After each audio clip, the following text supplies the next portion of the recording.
क्या bank Nifty में यह गिरावट अभी और जारी रह सकती है? क्या करंट स्ट्रक्चर अभी भी शॉर्ट ट्रेड्स के लिए सपोर्ट करता है? क्या है ट्रेलिंग स्टॉप लॉस का सही उपयोग और रिस्क रिवार्ड स्ट्रेटजी को कैसे अपनाया जाए? क्या वेब सी के खत्म होने का इंतजार पैटर्न कंफर्मेशन को फॉलो करते हुए करनी चाहिए? नमस्कार दोस्तों, स्वागत है आपका डॉक्टर संजय वेब के यूट्यूब चैनल में। दोस्तों, आज मैं doctor Sanjay Sinha, technical analyst working on new web since last 29 years.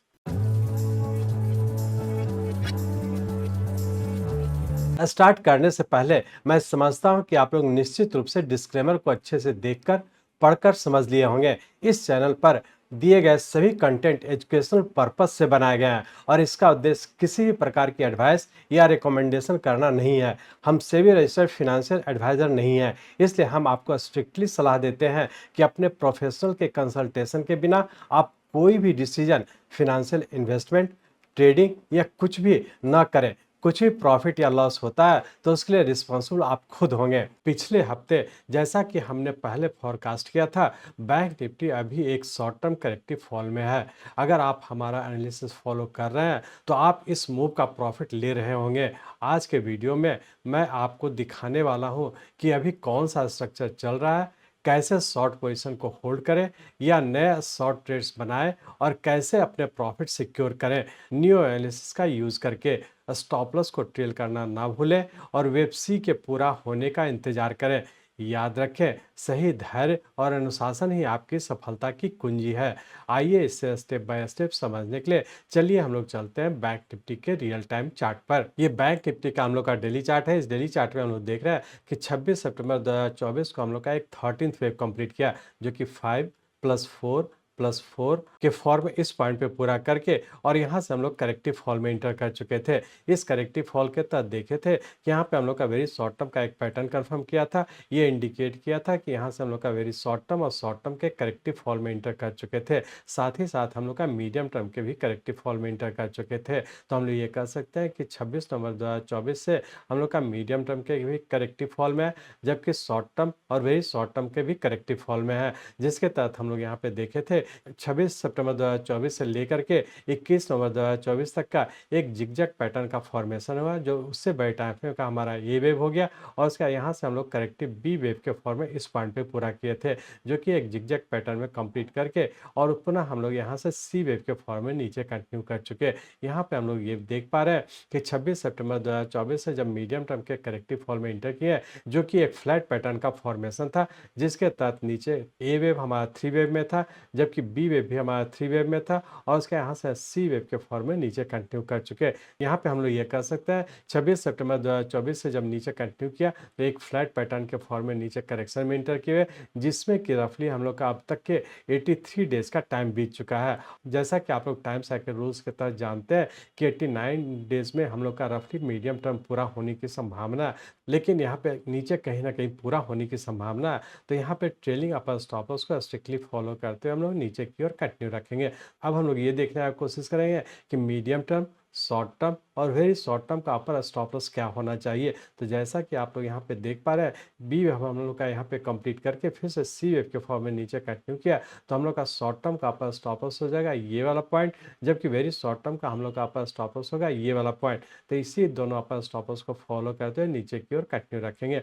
अब हम लोग ये देखने की कोशिश करेंगे कि पूरे वीक में क्या होने की संभावना है। तो उसके लिए हम लोग इस डेली चार्ट को कन्वर्ट करते हैं आवरली चार्ट में और सिर्फ ये एनालाइज करने की कोशिश करेंगे कि बी वेव के बाद जब सी वेव के फॉर्म में नीचे कंटिन्यू किया तो इसका सबऑर्डिनेट वेव किस पैटर्न में है और आने वाले समय में क्या होने की संभावना है। तो इसलिए हम लोग इस डेली चार्ट को कन्वर्ट करते हैं आवरली चार्ट में। यहाँ पे हम लोग आवरली चार्ट में आ चुके हैं। इस आवरली चार्ट में हम लोग देख रहे थे कि यहाँ पे हम लोग का बी वेव पूरा किया, जो कि 6 दिसंबर 2024 को कंप्लीट करके और यहाँ से हम लोग सी वेव के फॉर्म में नीचे कंटिन्यू कर चुके, जिसके तहत नीचे का 1 2 3 4 5 और यहाँ पे एक करेक्टिव बी और सी वेव के पैटर्न में पूरा किया, जो उससे बड़े टाइम है हमारा 6 वेव हो गया और पुनः हम लोग फिर से नीचे की ओर कंटिन्यू कर चुके, जिसके तहत हम लोग ये कह सकते हैं कि अभी भी नीचे रहने की संभावना। तो पूरे वीक की बात करें तो पूरे वीक में अभी भी नीचे ही रहने की संभावना है, लेकिन पूरे वीक के लिए यदि स्टॉप लॉस की बात करें, जैसा कि आप लोग देखे थे कि जब यहाँ से हम लोग नीचे की ओर कंटिन्यू किए थे तो सबसे पहले हम लोग का अपर स्टॉप लॉस था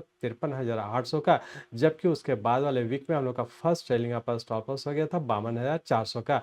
और जैसा पिछले 2 वीक पहले से हम लोग डिस्कस कर रहे थे कि हम लोग का सेकंड ट्रेलिंग अपर स्टॉप लॉस हो गया 51,700 का, जबकि पिछले वीक जब डिस्कस किए थे तब हम लोग का थर्ड ट्रेलिंग अपर स्टॉप लॉस था 50,500 का। लेकिन इस वीक के लिए भी हमारा अपर स्टॉप लॉस रहेगा 50,500 का ही।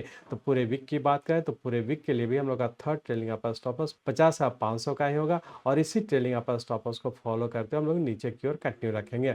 पूरे वीक के लिए रेंज बाउंड के तहत ऊपर का 49,500 जबकि नीचे का 47,500 इसी रेंज बाउंड में रहने की संभावना और पूरे वीक के लिए थर्ड ट्रेलिंग अपर स्टॉप लॉस हो जाएगा 50,500 का।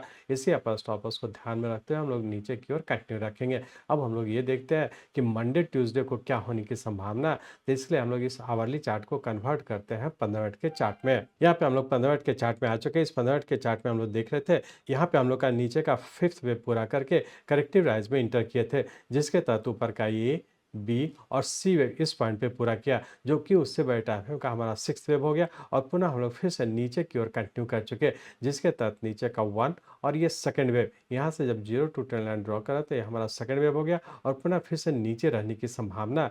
मंडे ट्यूसडे के लिए रेंज बाउंड के तहत ऊपर का 49,000 और नीचे का 48,000 इसी रेंज बाउंड में रहने की संभावना।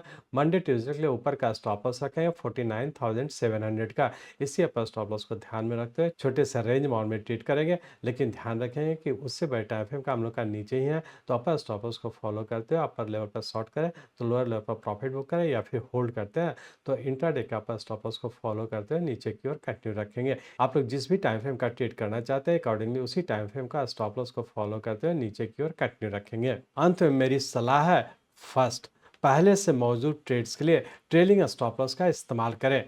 सेकंड, पैटर्न कंफर्मेशन रूल को फॉलो करते हुए वेब सी के खत्म होने का इंतजार करें। थर्ड, वेब सी के नीचे खत्म होने के बाद ही लॉन्ग फ्रेश पोजीशन लें, इससे आपको सही एंट्री मिलेगी और रिस्क कम होगा।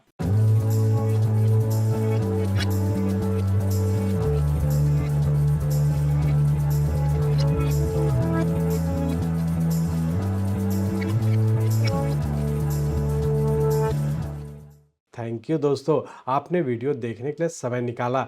हर एक मूव पर अलर्ट रहना ट्रेडिंग का एक हिस्सा है और मेरा यही एम है कि मैं आपको हमेशा अप टू डेट और इन्फॉर्म रखूं। मिलते हैं अगले वीडियो में एक नए एनालिसिस के साथ, तब तक के ट्रेड सेफ, स्टे अलर्ट।